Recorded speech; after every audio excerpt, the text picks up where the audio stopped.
Super star ரஜினிகாந்தை அரசியலுக்கு வர விடாமல் தடுத்ததும், சூப்பர் ஸ்டார் ரஜினிகாந்தை அரசியலுக்கு வர விடாமல் மிரட்டினதும் திமுக தாங்கிற மாதிரி பொது மேடையில் தாவேக்காவை சேர்ந்த ஆதவ் அர்ஜுனா பதில் சொல்லியிருக்காரு.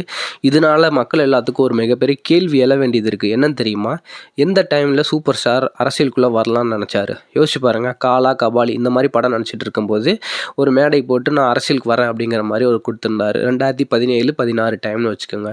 அதே நேரத்தில் எந்த டைமில் ஆதவ் அர்ஜுனா திமுகவாக வேலை செஞ்சார்? யோசிச்சு பார்க்கணும். டிஎம்கேக்காக வேலை பார்த்துட்டு இருந்தவர் இப்போ டிஎம்கேவை திட்டுறாருன்னா, அப்போ டிஎம்கேல நடந்த விஷயம் இவருக்கு தெரியுமா?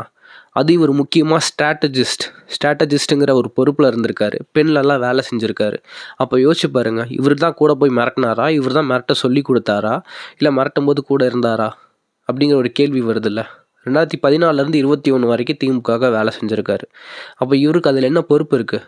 இது என்ன பங்கு இருக்குது இதில் மிரட்டினதுன்னு சொன்னதில்லை? ஸோ இதில் ஏதாச்சும் இருக்கா அப்படிங்கிறது தான் என்னோடய கேள்வி.